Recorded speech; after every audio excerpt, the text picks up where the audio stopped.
Hey guys, Cassie, Deputy with Deputy Tribe, and I am doing some tomato sauce today. This is a crazy amount of tomatoes. Last year we didn't get any tomatoes. We got a crazy amount of squash, but my soil health is so poor that we really had to concentrate on bringing animal manure into the garden, so we did that this year. And we placed all that manure in the row of tomatoes and peppers. So this is what I'm working with today. I have no idea how many pounds of tomatoes this is, but it's a lot. And these are only the larger tomatoes we got. All of the smaller tomatoes we either ate or we dehydrated and made, what's it called? Sun-dried tomatoes, which I'll show you in a minute. But my favorite way of making tomato sauce is actually freezing all the tomatoes, and then when the harvest is done, so we had a frost come through and it murdered the rest of the tomato plants. So I think this is enough that I'm working with, so I opened up the garden gate and I'm just letting the goats and chickens go in and kind of finish up whatever's left. So these will thaw and I will take their skins off, because once they're frozen and thawed, their skins peel right off. And we'll take the little tops off, which usually I do that before I freeze them, but they're really easy to pop off. And then I'll walk you kind of through my process of making tomato sauce. I am going to actually take these 3 gallons of sliced bell peppers that I have left over from last year, and I'm gonna add that to my sauce just to give it a bit more bulk and a bit more flavor. I'm considering adding some onions, but I'm not quite sure yet. I guess there's nothing wrong with adding layers of flavor and stuff, so I might do that. I'll probably do that. And then I'll kind of walk you through the process, but I'm going to show you my dried baby tomatoes. Okay, as we come down into my beautiful food storage area that we've been working very hard on, here are my dehydrated baby tomatoes, at least the ones that didn't get eaten. So what I did here was we just put them in my dehydrator, and I did layers of tomatoes, basil from our garden, salt. I think I might have put some oregano in here because we grew oregano, and then covered them with olive oil, and they'll just sit down here.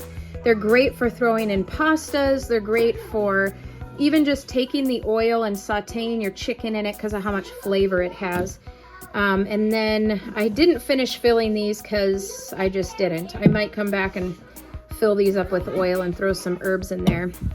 But I have a lot of peppers that I'm dehydrating. So here we have, I think these are jalapenos. I'm not even quite sure exactly what peppers these are. And then these are chili peppers, I believe. And then I have some bell peppers here that were organic that we dehydrated. And then upstairs I have more hot peppers that we just picked off that we threw in the dehydrator. So that is that. What? That fridge is in the kitchen? Yeah. This is our this is our storage fridge. Yeah, so if you want a quick tour here, these are what we're filling up with dehydrated foods. Usually we have a lot more food that we canned, but this year we have pectin, sliced apples, strawberry jelly, blueberry jelly, pumpkins, applesauce. Here we have our veggies, pickles, jalapenos, carrots, potatoes, green beans, beets, corn. Some of this is from last year, so the oldest stuff is towards the top and the newer stuff is moving towards the bottom. Here we have more dried goods, some water in case our electricity goes out and our pump doesn't work. We have broth, tomato soup. These are kind of pre-made meals. So we have pre-made chicken, beef stew, chili, meat in a jar. So I have taco meat and just shredded beef. Beans that I sprouted and canned in broth. And then I just kind of slowly just stockpile stuff. I'd like to fill this with peanut butter, continue to stock up honey, oats, vinegar, dishwashing detergent, stuff that I buy from Mike's Discount that's organic. I stock up. These are all herbs I bought last year that we're still finishing off. I'm trying to cold store some onions down here to see how they do. I'm thinking they're doing pretty good. And then this month I tried out Butcher Box and Dude Foods and filled my freezer with all of that. Obviously there's some Costco stuff left over in here. And then this is where like my bulk dairy that I buy from Costco for the month goes. So I can just bring stuff up little by little. Grab this garbage. Okay, so there's tomato everywhere. In my hair, all over, the walls, it's everywhere. I'm trying to clean up now. But basically I skinned all the tomatoes, and I didn't record that process, but it took me hours and hours. It's not an easy process.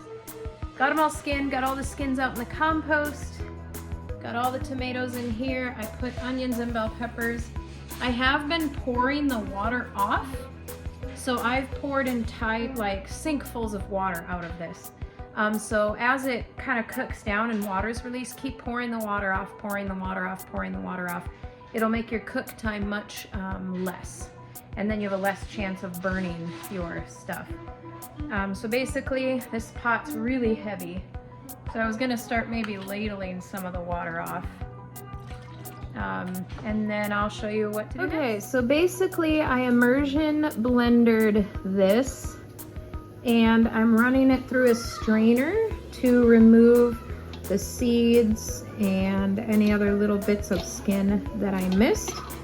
And it is straining into this beautiful red sauce that we can then cook down even more to thicken it up a little bit. All right, we successfully de-seeded our tomato sauce, and now I put it in here. You can see how thick it is. It's getting pretty thick. So I'm just gonna boil off a little bit more of the water and keep scraping the bottom so it doesn't burn. And then we should be ready to can it. So if you can see, it's a really beautiful consistency. You could even can it as is here. I'm just gonna cook it down a little bit more. I also have some rice cooking for dinner, so once that's done, then I will get the pressure cookers ready. You actually water bath tomato sauce, but I lent my water bath canner to a neighbor, so I'm gonna use my pressure cookers as water bath. So we will do that soon. Alrighty, so I have been canning. I have 14 jars done, and I'm filling up the last of them, and I decided to pressure can them. So I've been doing it in my pressure cooker, and you need to add lemon juice and salt. So I just add a tablespoon of lemon juice and a teaspoon of salt, and I pressure cook for 20 minutes. All right, so these cans just depressurized enough to open it, and there we go.